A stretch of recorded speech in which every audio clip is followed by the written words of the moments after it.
Trinamool Congress supremo মুখ্যমন্ত্রী মমতা বন্দ্যোপাধ্যায় আসন্ন লোকসভা কেন্দ্রের প্রার্থী ঘোষণা করার পরই ঘাটাল লোকসভা কেন্দ্রের প্রার্থী দীপক অধিকারীর নামে পাঁশকুড়া পশ্চিমের দেওয়াল লেখন। এই দেওয়াল লেখনের মধ্যে দিয়েই পাঁশকুড়ার ভোট প্রচার শুরু করল তৃণমূল কংগ্রেস কর্মী সমর্থকেরা।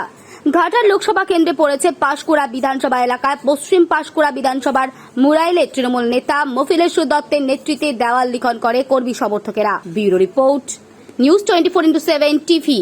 মুহূর্তের খবর হাতের মুঠোয়। আমরা আনন্দিত এবং খুশি এবং উজ্জীবিত এই কারণে, আমাদের নেত্রী বাংলার মুখ্যমন্ত্রী, সারা ভারতবর্ষের একটাই মহিলা মুখ্যমন্ত্রী মমতা বন্দ্যোপাধ্যায়।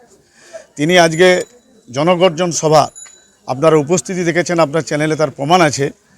কয়েক লক্ষ লক্ষ মানুষ আজকে ব্রিগেডে দাঁড়ানোর মতো জায়গা নেই, এবং তিনি যে গর্জন দিয়েছেন কেন্দ্রীয় সরকারের যে বঞ্চনা বাংলার প্রতি এবং সারা ভারতবর্ষের, যেখানে ডবল ইঞ্জিন আছে, সাধারণ মানুষের উপর যেভাবে নির্মম অত্যাচার এবং যারা নিপীড়িত পিছিয়ে পড়া মানুষদের কোনো রকম তারা পাত্তা না দিয়ে কেন্দ্রীয় সরকার তাদের ক্ষমতার জোরে আজকে কেন্দ্রীয় সরকার চলছে।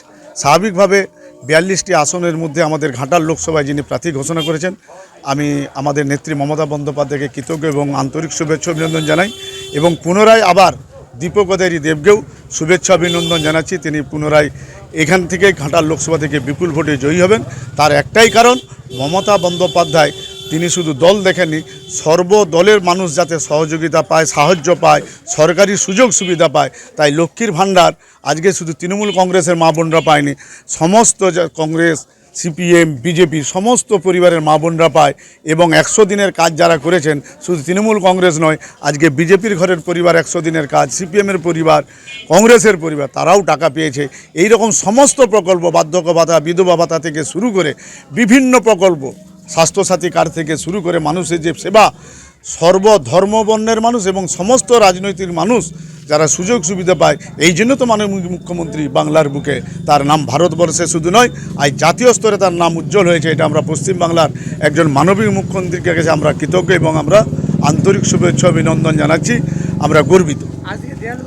আমরা দেওয়াল লেখন শুরু করছি এবং আগামীকাল থেকে সারা পাঁশকুড়ায় আমাদের সংখ্যালঘু সেলের পক্ষ থেকে, তৃণমূল কংগ্রেসের পক্ষ থেকে বাড়ি বাড়ি আমাদের প্রচার হবে। মমতা বন্দ্যোপাধ্যায়ের উন্নয়ন যেভাবে হয়েছে, কর্ম যেভাবে চলছে, সেগুলো সাধারণ মানুষের কাছে আমরা তুলে ধরব।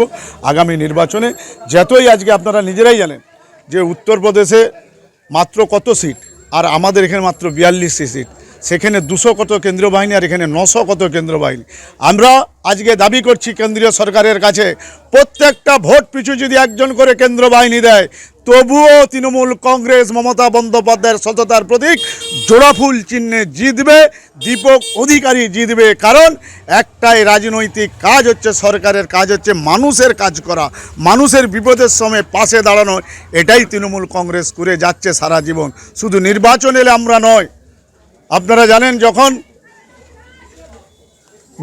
বিপদে পড়েছিল, আমরা তৃণমূল কংগ্রেস মানুষের বাড়ি বাড়ি চাল, সবজি বিভিন্নভাবে সহযোগিতা করেছি করোনার পিরিয়ডে। আর বিজেপির নেতা মন্ত্রীরা বিলাসিতার মধ্যে এসি ঘরে থাকতো, আমাদের নেত্রী কালো পিঠে দাঁড়িয়ে চোখ দিয়ে এঁকে বাংলার মানুষকে স্বাস্থ্য সেবা পরিষেবা দিয়েছে। তাই বাংলার যারা ডাক্তার, নার্স, বিভিন্ন আমাদের স্বাস্থ্যকর্মীরা যেভাবে মেহনত করেছে, আমি তাদের কাছেও কৃতজ্ঞ, তাদেরকেও ধন্যবাদ অভিনন্দন জানাচ্ছি। হিরণ কোনো ফ্যাক্টর নয়। দিল্লি থেকেও যদি কোনো কেন্দ্রীয় মন্ত্রীকে দাঁড়ায়, এখানে তিনি তার জামানা বাজেয়াপ্ত করে দিল্লি চলে যেতে হবে। হিরেন কি করেছে পশ্চিমবাংলায়? খড়গপুরে তো নির্বাচিত বিধায়ক, তিনি খড়গপুর মানুষের কাছে যান, থুতু ফেলবে যে একটাও কাজ করেনি, মানুষের উন্নয়ন করেনি। অথচ কেন্দ্রীয় সরকার শুধু কালিমুক্ত করার জন্য, মমতার নামে বদনাম করার জন্য এরা টিভিতে বড় বড় কথা বলে, জনসভায় কথা বলে, যা আপনারা নজির। আমাদের বিরোধী দলের নেতা, আমি তাকে সম্মান করতে পারি, কিন্তু তিনি যে অরাজনৈতিক, অশিক্ষিত, রাজনৈতিক শিক্ষা দীক্ষা নেই। তিনি কখনো মমতাকে বেগম বলেন, কখনো মুসলমানদেরকে জিহাদি বলেন, আবার কখনো নানা রকম ভাষায় বলেন। যেটা আপনারা জানেন, পাঞ্জাবি টুপি পরে আইপিএস অফিসার, তিনি তার দায়িত্ব কর্তব্য পালন করছে, তাকে খিলাস্তানি বলেছে। স্বাভাবিকভাবে আমাদের নেত্রী মমতা বন্দ্যোপাধ্যায় সমস্ত ধর্মের মানুষকে নিয়ে চলে। এটাই হচ্ছে বাংলার কালচার, এটাই বাংলার সংস্কৃতি, এটাই বাংলার সম্প্রীতি।